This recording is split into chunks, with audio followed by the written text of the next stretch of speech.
if talking about injustices creates me problems in my career, then maybe that's not the career for me. You know what? I could lose my job. I could lose a lot of work, but I just wanted to do it. Digging into this stuff, I all of a sudden felt this real connection to the people of Palestine and my blood. And I'd never felt that before. And I suppose I felt like it was A, my responsibility to that, but also B, my responsibility to the world that I believe we should be living in.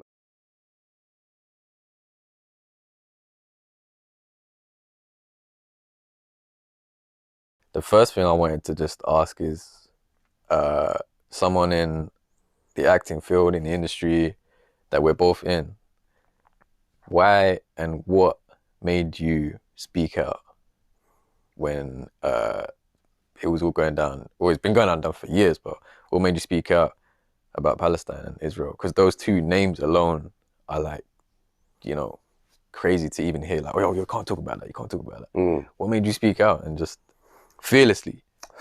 Well, it was a combination of things, I think. I mean, obviously, it started getting into the forefront of the news again. Yeah. And I started having these kind of flashbacks of this happening before, Yeah. and hearing about it and just skirting the headlines. And before, I was never really involved too much in world politics and stuff. I'd always felt like, hey, you know, I'll just make my art, put it out there. But I think having kids, especially, you start to think about the world differently, and you start to remember, or you start to become aware that the world is going to be inherited by them. So what world do you want to be your kids to be living in? And are you participating in making it better, or are you just letting it continue as it is? And I guess I started thinking a lot more about, because you think you're a lot more selfless when you have kids, and you know, you have a baby daughter. I mean, they change. You see the world in a completely different way when you look into their eyes. That's right. And you start to kind of live again in a certain way. And I suppose that sensibility of revisiting your childhood and your past made me kind of revisit this conflict, as nobody likes to call it. The more I hear that word, the more I just want it to be taken out of the dictionary. I know. Like, oh man. But yeah, so I just decided, like, man, what? Because I remember when I was a kid, just to go back. How old are you, by the way? I'm 38. 38. Okay, so you got 8 years on top of me. So my grandfather was born in Palestine. Oh, he was born in Palestine. He was born in Palestine in Nazareth, and he was a refugee. Right. And he went with his family to Egypt in 47, 48, and ended up meeting his wife there. And I grew up in a very Arab household, very Arab Italian, because she's Italian. Okay. She was actually going to become a nun, and he met her and took her away from the nunnery. But I remember hearing vague stories when I was younger about things that happened, and fleeing and things like that. And I won't go into too many details. I should probably check with my grandmother first what she's happy for me to share. You know, respect. And I remember just like feeling like, because I was like, you know, a little olive-skinned kid. You know, I'm a lot paler now. Life's been hard. But yeah, I remember feeling very different than a lot of the kids in Ohio, because I ended up growing up in Ohio. And, you know, at my house there was hummus and tabbouleh and kibbeh and all that stuff. And friends would come over and be like, what the hell are you eating, dude? Like, what is this? And I always felt kind of embarrassed about it, you know? And I remember, like, in school, when I remember saying at one point my grandfather was born in Palestine, and getting a weird response. Like, and then I went and looked at the map, and I was like, wait, I can't even find it. And I just remember tabling it and just feeling embarrassed. And I always had this kind of feeling that I wanted to distance myself slightly from that. And I think looking back now, I can see that this is all part of this thing that's happening and has happened for a long time. And I think there's a lot of people that have felt silenced, whether intentionally or unconsciously, you know, to not speak about it, because people just respond to it in this weird way. Anyway, so I started kind of nosediving into the research and really getting involved and reading as much as I could. I read Ilan Pape's The Ethnic Cleansing of Palestine, and that just blew my mind, just the detail and Yeah. comprehensiveness of it, but also just the sheer audacity of the propaganda machine that has Yeah. been in place for so long, that it just got to the point where I was like, man, this is my heritage. And I started feeling for the first time a real connection to my heritage, where I've considered myself a mongrel for a long time, a Yeah. gypsy traveler, whatever, and I have no affiliations. And I've kind of had that as my identity for a long time. And that served me well. But digging into this stuff, I all of a sudden felt this real connection to the people of Palestine and my blood. And I'd never felt that before. And I suppose I felt like it was A, my responsibility to that, but also B, my responsibility to the world that I believe we should be living in. And that's a world without hatred and racism, and Mm. where kids can be free to practice whatever religion they want, and have equal opportunities. And it's one of those things where people are like, oh, don't, you could, post some things here and there, but I feel like it's now is the time to be literally blasting this stuff out there and going, I like, feel because if like you don't see yeah, it by like now, like something's wrong. the change in like social media, like I mean, when I was screaming and shouting "Free Palestine," it was in a time where Instagram was probably just new. Then it was like 2011, 12, and there was marches here, there was protests here, but no one really understood what it was. But like social media now, I think if it wasn't for the update, I love and I hate social media, right? Same.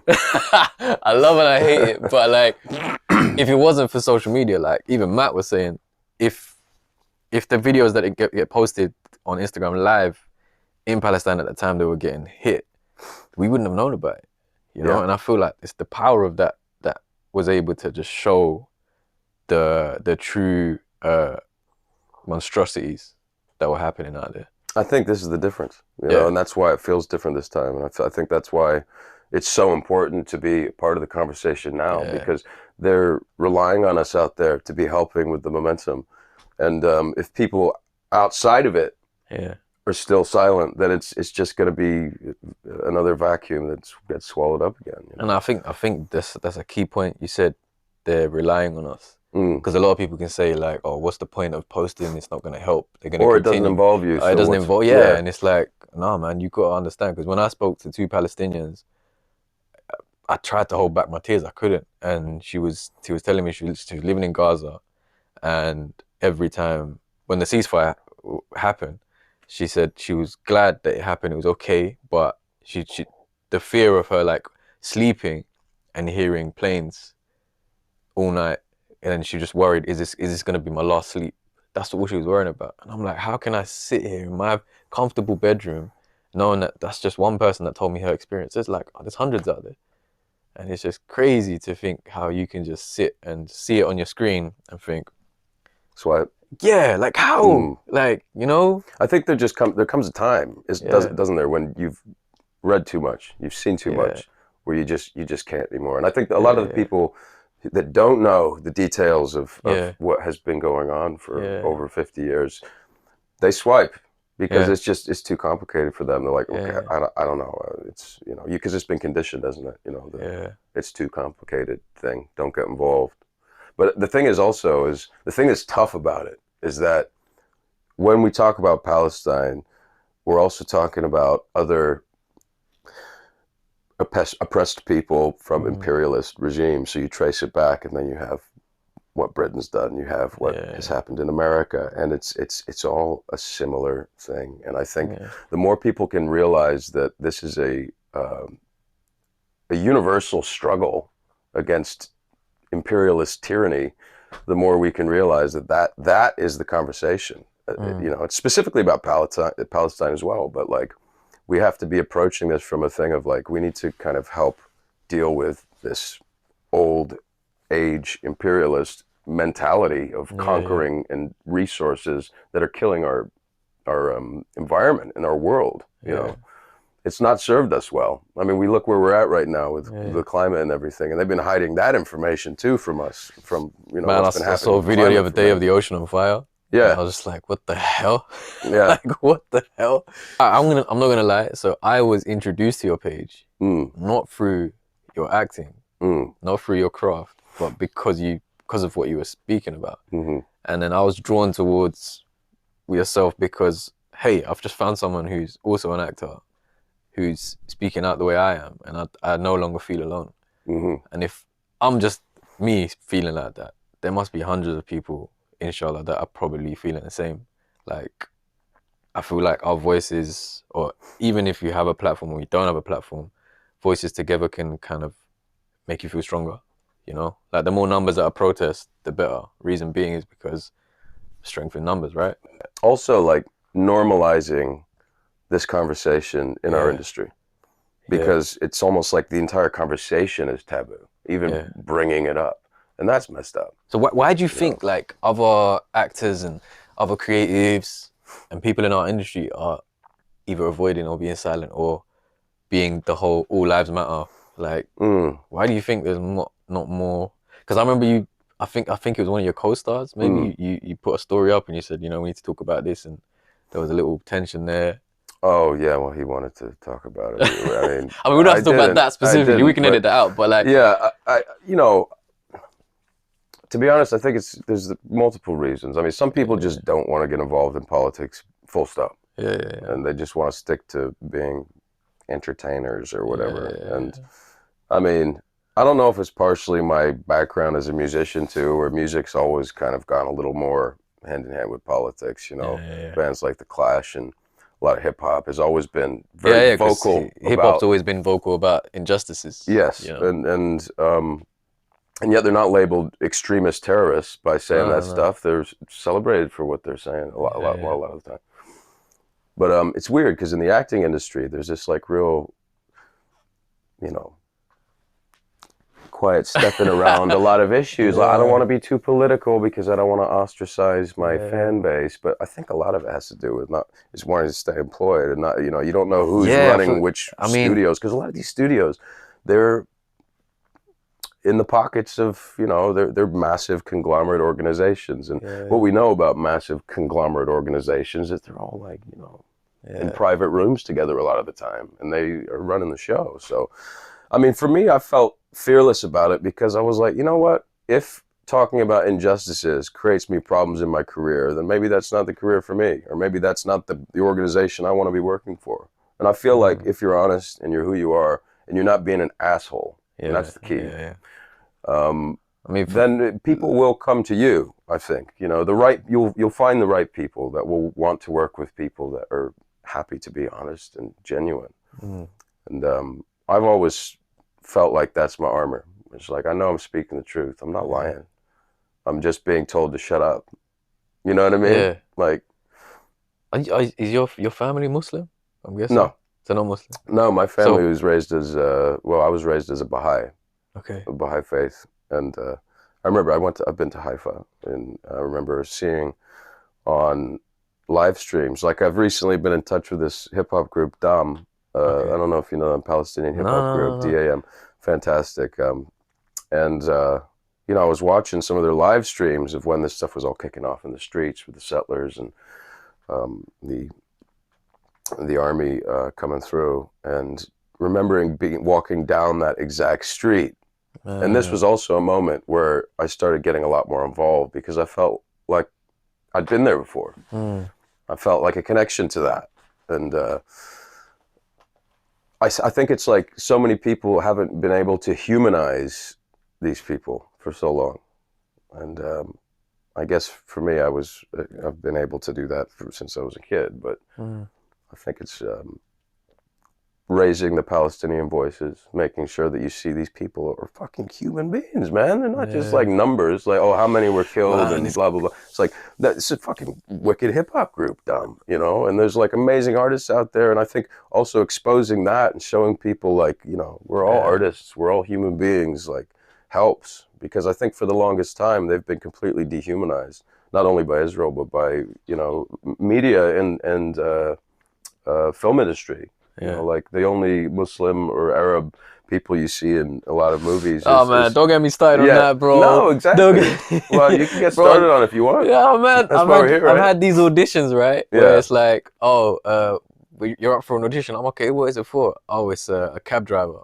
Oh, it's a terrorist. Right. Or Yeah, yeah, yeah. I actually had an audition for a terrorist role, Yeah. and my agent was pushing me to do it, and she was like, "This will get you more roles." I'm like, "Yeah, but I don't want to do it." Yeah. And she goes, "You have to do it. I think it's really good for you." And then I remember making up an excuse not to go, and I just had to lie because then now I look back to it, I'm like, wow, my agent was pressuring me to do it.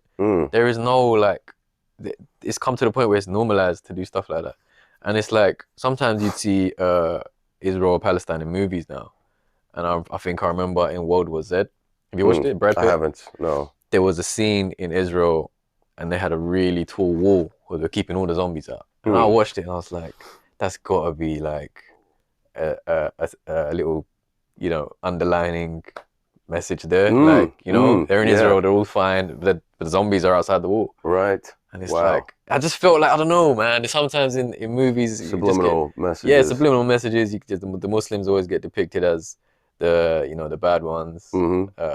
It's very rarely that the narrative's changing. Yes, which is exciting. I mean, Riz Ahmed as well. Riz Ahmed. Yeah, he's promoting a lot of these things, publicizing a lot of these things, and he's got this campaign, I think, going on to raise awareness and have more equal inclusivity, which is fantastic. And I feel like people like that, and people like yourself. It's like when like Black Lives Matter, when the movement like really kicked off. It made the uncomfortable conversation comfortable. Or I'd like to say comfortable. I hope it's comfortable because now, you know, the industry was pushed or, you know, to a corner to say, okay, hey, we're all about diversity now. And it's like, you know, they're ticking boxes. They're coming out of those kind of shows. But it's like, sometimes it feels like it is just a tick box. Because I remember I was trying to pitch an idea. But right now I'm trying to pitch an idea to broadcasting companies. And it does feel like, oh no, we've got a series about Black people. We've got one series about Asian we did people. it. We've done it. Yeah, it's like we've done it now. On the flip side, I think it's a logical and necessary step to make it less of a thing like that. You know, you have to go to that extreme of going, all right, you need to include, you need to do this, every single company. So then eventually it becomes less of this like, whoa, exactly. you know, I feel like the more like things like that happen, it paves the way for, you know, stuff like Palestine. Yeah. You know, because, you know, why can't it be a comfortable conversation? Why can't it be something you can see? Because I remember when I was even in like, I used to work for a retail store, and I remember sitting in the staff room, and then one of the guys in front of me was Jewish, and I had a Palestinian bracelet on, and then the guy next to me was like, "Oh, is that your country flag?" I was like, "No, but they are my people." And he goes, "Oh, what do you mean?" I was like, "It's a Palestinian flag." And the guy in front of me was Jewish, and then the conversation started, and then the whole room got tense. Right. It's like everyone just eating their lunch. It's like, oh my God. But then I never said anything bad. But obviously the Jewish guy was like, you know, just saying all these things. And then I had to make it clear to him like, hey, my problem is not with Jewish people. We actually love and respect you. My problem is with the people and the government that are, you know. Yes. Well, this is the thing, is like this, obviously, for me, it feels old to talk about, but for a lot of people, it's not. But like the conflation of anti-Zionism with anti-Semitism or whatever has been the trick that they've used for so long to promote silence on the issue. But I think now more than ever, it's becoming a lot more apparent that they're two very separate things. And you have a lot of massive Jewish organizations and people who are talking out and going, you know, this is actually not Jewish. Do you have any like? And I'm not an expert on this, and I want to make that clear. Like, and I think it's important for people who aren't experts on it to not feel like they can't speak because they don't know enough. And that was part of the reason why I was silent for a while. It's like I need to know more, and then I was like, and I think that's really enough. I think that's a key thing, because like people need to understand it is okay to ask questions. Yes, but it is not okay to sit in silence and ignorance and think, oh, it's too complicated, so I just won't get involved. Like, ask the questions. It's okay to ask, because sometimes you don't know, and you may not know because it's been silenced all these years. They just, every time it comes into play, they're just like, shh, be quiet, let's hide it. Well, this is also just a snowball off of that, the double-edged sword of social media, right? we're getting the information out there. We're being able to see as much of this stuff, but also it's so polarizing, and people are being canceled all the time for stuff, and so people are so afraid of losing their kudos on social media that they won't say stuff. But it's like what's happening now is we're creating a space, hopefully, where these conversations can be had, because we realize it's not so polarizing. It's a gray area. The conversation should be about restorative justice, forgiveness, being able to talk about things, being able to say, oh, I messed up. Let me try again. How did I mess up? And I think that is crucial for our progress as a species. We're in a very, very sick place where we feel like we need to cast people out all the time. And, you know, I believe in restorative justice. I believe the prison system is all messed up. And I believe that there's more emphasis on criminalizing things and putting people behind bars than actually rehabilitating them. And I think it's all a similar thing. It's happening on social media in a social aspect as much as it is in a criminal aspect. Were you scared when you like put your word out? Because I remember when I tweeted, when I saw it happening and they attacked Al-Aqsa.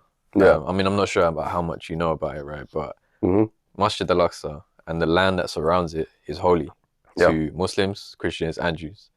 And in the Islamic faith, the Prophet Muhammad sallallahu alaihi wasallam, he was in when Angel Jibreel came to him, he took him to Jerusalem from Masjid Al-Aqsa, and he ascended to the heavens. And then when God commanded and gave the command about praying 5 times a day, that's where it came. And it was at that night journey, and he actually prayed and led the prayer in front of every single prophet of our history. Ones we don't even know about, ones we don't even know the names of. But you know, Moses, Abraham, Jesus, everyone was there behind him, and that's how holy that mosque is, right? And at the same time, there's companions of the Prophet buried there too. There's so many like aspects of that place that are so, you know, we have to protect that, right? So when I saw it and I saw the masjid getting attacked, it just hit my heart straight away. And I didn't think twice. And I just went on Twitter and I said, you know, I'm probably going to get cancelled for this. And I just carried on talking.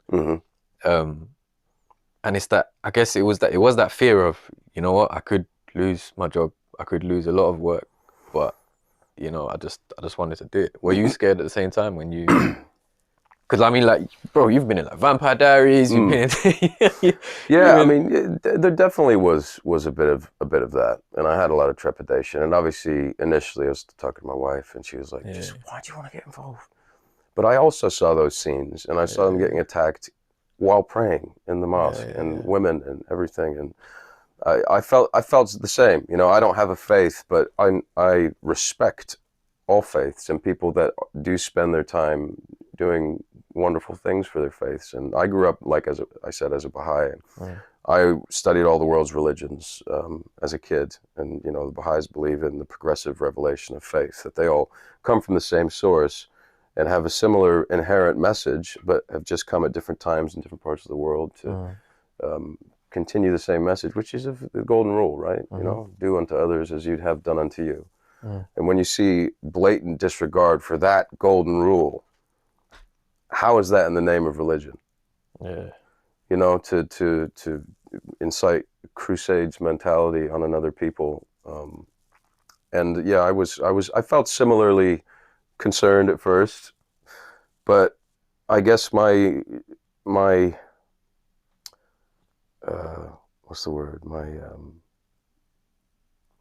strength in humanity. You know, I'm a human being first, before I'm an actor, before I'm you know, anything. I'm a human first, and I think that trumped everything else. I think for me it was like my faith in God, and just thinking, you know what, if I speak out for human rights, if I speak out for injustice, something's not right, and I have a platform, however little it may be, you know, God's watching and God will protect me, right? I just thought, if I'd lose my job, or if I lose this or lose that, maybe it was just meant to be, and you know, I'm sure he's got me. And lo and behold, I was okay. Like I was okay. Yeah. You know, there was a lot of people that started worrying about me. I did have like friends who were too worried to kind of call me and tell me, because Right. I guess online it looks like, because I was at protests with megaphones, so it looks angry, but it's really not. It's just it's just a megaphone as it comes out like that. Yeah. But I remember I was just like bumping into friends on the street, and they're like, hey,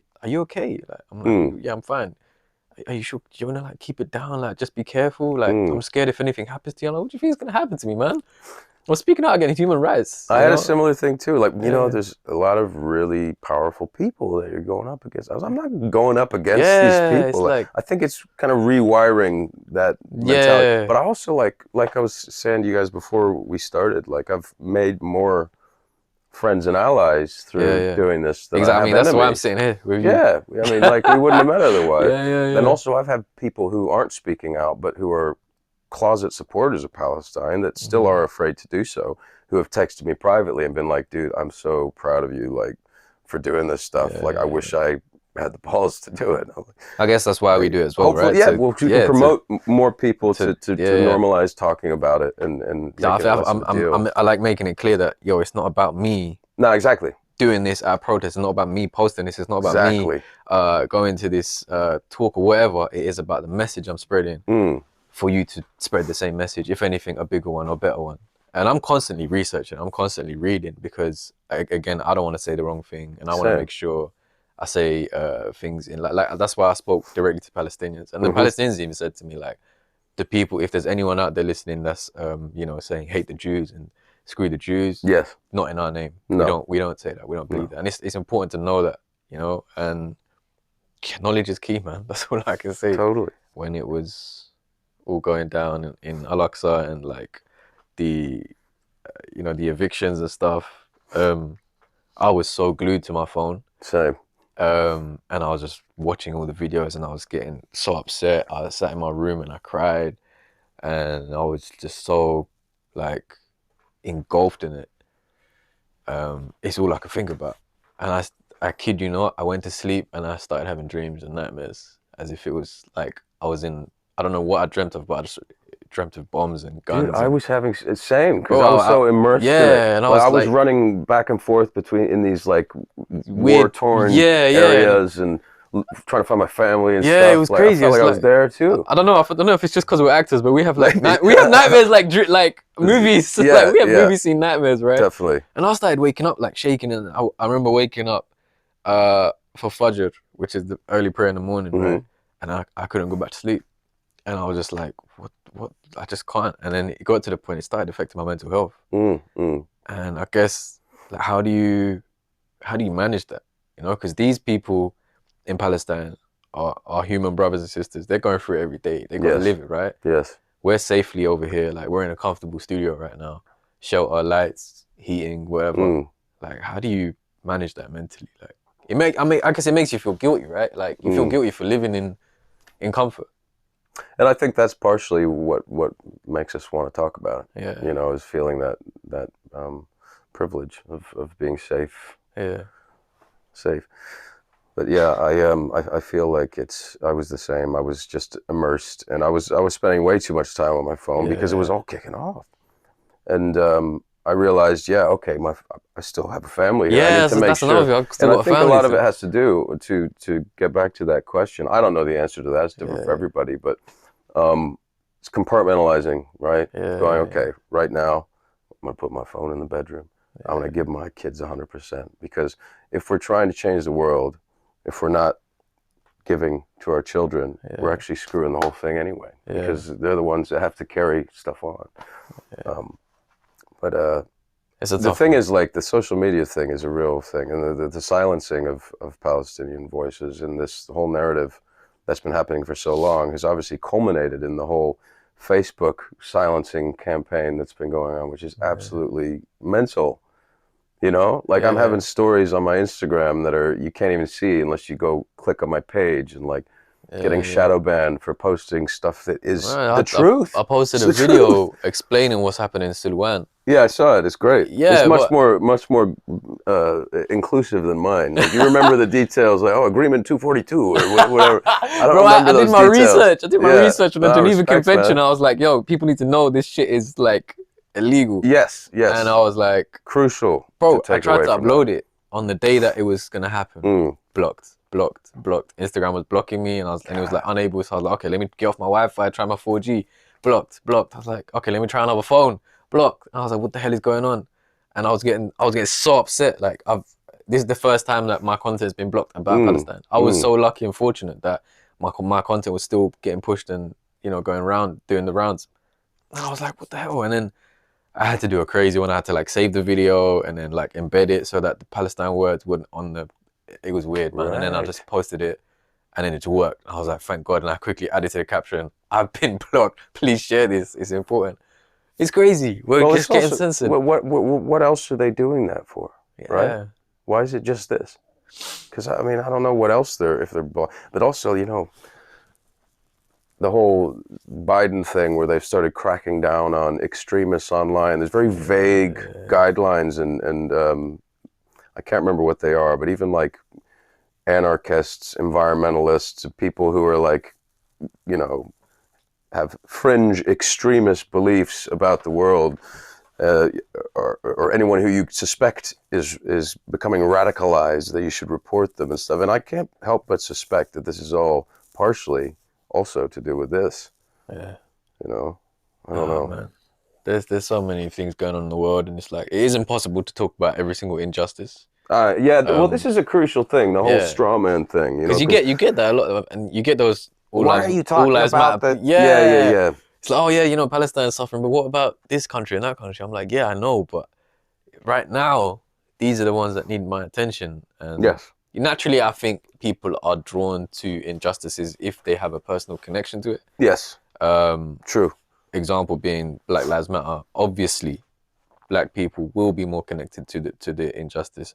Not saying that we aren't. We are. The injustices in Uyghur right now with the Uyghur Muslims. Yes. The injustices in Colombia.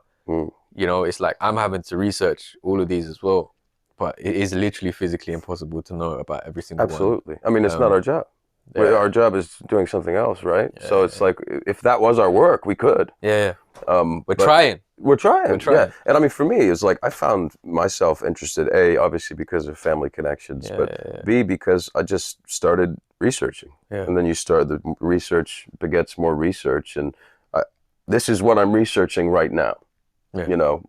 If I start doing something else, then I'm just going to be squandered, right? Yeah. And I think it's just a tactic. It's a diversion tactic.